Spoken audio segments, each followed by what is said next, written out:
Right, grade 8s, this video is about revising your adding and subtracting of decimal numbers from grade 7. And so the first thing you need to remember when you are adding or subtracting decimals is to pile them on top of each other and make sure that your decimal point, your comma, is lined up for all of the numbers. This is to make sure that you're adding the correct place values, in other words, the correct numbers with each other in the tenths, hundredths, thousandths positions. All right, so let's have a look at question 1. Now, obviously, we're doing this without a calculator. If you were allowed a calculator for this section, then you just type it into your calculator. But the point is to be able to do this without a calculator. So make sure that your decimals are nice and lined up. I just want to line this one up a little bit better. All right, so then you're going to add each of the place values together. What you'll also notice is that your commas, your decimal points, are all in that same position. So in your answer, it's still going to be there. Please use a comma and not a dot. A dot in maths is referring to multiplying, timesing. All right, then we just add like regular. So you start with the furthest to the right. So we have 0 plus 2 plus 5 is going to give us 7. 7 plus 1 plus 0 gives us 8. 5 plus 3 plus 9 gives us 17. So we're going to put the 7 there. Our decimal comma is there. And we're going to carry the 1. All right, just like you would normally. So you have 4 plus 1 is 5. So that 1 up there. Plus 2 is 7, 8, 9, 10. So your final answer here is 10, 7, 8, 7. The next example from the given slides is 20, 1, 2 plus 1, 3, 9, 5. So we're going to first line them up.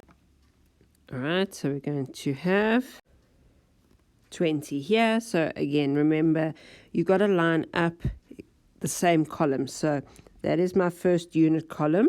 All right, then we start going into our tens. On the other side, we have our tenths. Then we have our hundredths.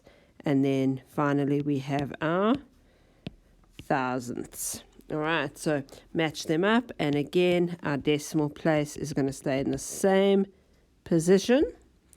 And so we just have to add the columns. Now, this one has a missing piece and a missing piece here. So we just fill in a 0. Right, so 0 plus 5 is 5. 2 plus 9 is 11. We're going to carry the 1. 1 plus 1 plus 3 is going to give us 5. So we use that extra 1. 0 plus 1 is 1. 2 plus 0 is 2. So our final answer is 21, 5, 1, 5. Okay, so for number 3, the first thing we need to look at is now we are subtracting.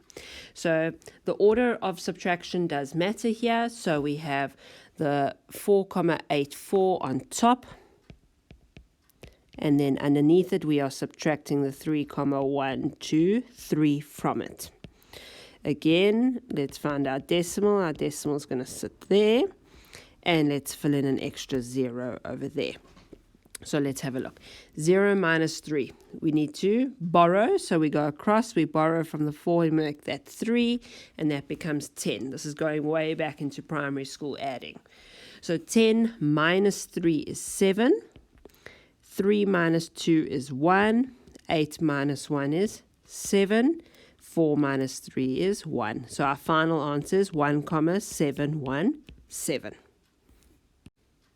Then for number 4, we are told to, from 5,701, we must subtract 3,830. So it's saying I have 5,701 in my hand, and I must subtract. I must take away 3,830. So the sum looks like this. All right, so again, we're going to line up 5,701, 3,830. We are subtracting. So 1 minus 0 is 1. 0 minus 3, we need to borrow. So it's 10 minus 3 is 7. 6 minus 8, we need to borrow, so that becomes 16 minus 8 is 8. Let's line up our decimal, that's where our decimal is going to be. And then 4 minus 3 is 1. So our final answer is 1,871. The last one is just also another language issue. It says subtract 0,788 from the 2. So here, this one, when we said from and then it had a number afterwards, that was what we had first. So the from and the number must be the one on top. So we have 2, we're going to take away 0,788. So whatever your from and then your number is, that is the starting number for the question. All right, so we're going to start by putting the 2 on top and then 0,788 because the 0 is my units. Now 2 is actually a whole number, which means it's just got a continuous set of zeros. So I'm just filling in the zeros to fill up my places. So again, let's dot where our decimal is going to be. And then let's start. This is going to be a whole lot of borrowing happening. So 0 minus 8, 0 minus 8, 0 minus 7. So I've got to first start by borrowing here. So I have 10. But then I need to borrow from 10. It becomes 9. And that next one becomes 10. Then I need to borrow from that 10, it becomes 9. So then I get the last decimal here to be 10 minus 8 is 2. Then we have 9 minus 8 is 1. Then we have 9 minus 7 is 2. And then lastly we have 1 minus 0 is 1. So your final answer here is 1,212. All right, grade 8. So just a little thing here. The addition of decimals, a little way to remember it is PUP. Keep the point under the point. So keep all your points lined up. Fill in those zeros and don't forget to use your borrowing method from earlier grades. All right, so there are some extra examples there. And I'll just fill in that last answer for you quickly, and then you can try it and then test yourself. So this one over here should be 21,77.